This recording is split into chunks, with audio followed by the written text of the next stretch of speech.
നമ്മൾ ഇന്ന് സംസാരിക്കണമെന്ന് ആഗ്രഹിക്കുന്ന വിഷയം ഡിവോഴ്സാണ്. വിവാഹമോചനം. വിവാഹം നടക്കുന്നു, ഒരു വഴിക്ക് വിവാഹം നടക്കുന്നു, 1 2 ചിലപ്പോൾ 3 4 വർഷം കഴിയുമ്പോഴത്തേക്ക് തെറ്റിപ്പിരിഞ്ഞു പോകാനായിട്ട് ആളുകൾ തയ്യാറാകുന്നു.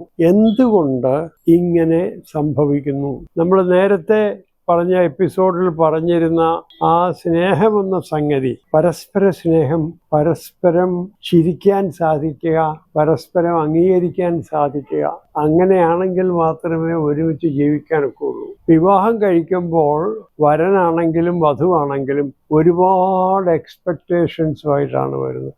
പ്രതീക്ഷകളാണ്. ഇങ്ങനെയൊക്കെ ആയിരിക്കണം ഞങ്ങളുടെ വിവാഹ ജീവിതം.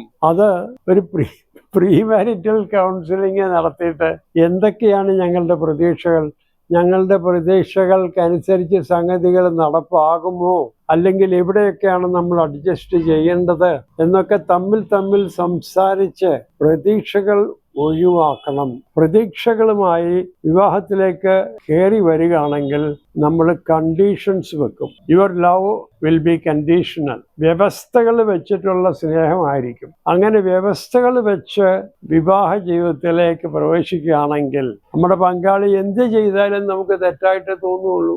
വ്യവസ്ഥകളില്ലാതെ മുഴുവനായി അംഗീകരിക്കാൻ സാധിക്കില്ല എങ്കിൽ ഒരുമിച്ച് ജീവിക്കാൻ ബുദ്ധിമുട്ടാകും. നമ്മുടെ എല്ലാ ദേശത്തും, നമ്മുടെ ഇന്ത്യയിൽ മാത്രമല്ല, ഇന്ത്യയിൽ ഇപ്പോൾ കൂടിക്കൊണ്ട് വരികയാണ്. വിദേശ രാജ്യങ്ങളിലൊക്കെ ആണെങ്കിൽ ഡിവോഴ്സിന്റെ റേറ്റ് കൂടി വരികയാണ്. ഇപ്പോൾ അത് പോയിട്ട് വിവാഹം കഴിക്കാതെ തന്നെ ഒരുമിച്ച് ജീവിക്കാനായിട്ടാണ് മനുഷ്യർ ആഗ്രഹിക്കുന്നത്. അപ്പോൾ എപ്പോൾ വേണേലും ഇറങ്ങി പോവാം. ഈ തരത്തിലുള്ള പോക്ക് ഈശ്വരൻ നമ്മളിൽ നിന്നും ആഗ്രഹിക്കുന്ന, പ്രതീക്ഷിക്കുന്ന ഒരു കുടുംബ ജീവിതം നമുക്കുണ്ടാക്കി കൊടുക്കാൻ ഒക്കില്ല. നമ്മുടെ കുഞ്ഞുങ്ങൾക്ക് സംരക്ഷണം കൊടുക്കാൻ ഒക്കില്ല. ഒരു കുഞ്ഞ് ഉണ്ടായി കഴിഞ്ഞാൽ 2 പേരും കൂടെ മാറിക്കഴിയുമ്പോൾ കുഞ്ഞെവിടെ പോകും? ആരുടെയായി കുഞ്ഞ്? ആര് നോക്കും? അങ്ങനെയൊക്കെ വളർന്നു വരുന്ന കുട്ടികൾ, അവർക്ക് അവരുടേതായ പ്രശ്നങ്ങൾ ഉണ്ടാകും. അപ്പോൾ ഡിവോഴ്സിന്റെ പ്രധാന കാരണം ഇതാണ്. വ്യവസ്ഥകളോടുകൂടി വിവാഹ ജീവിതത്തിലേക്ക് പ്രവേശിക്കുന്നതാണ് അൺകണ്ടീഷണൽ ലവ്.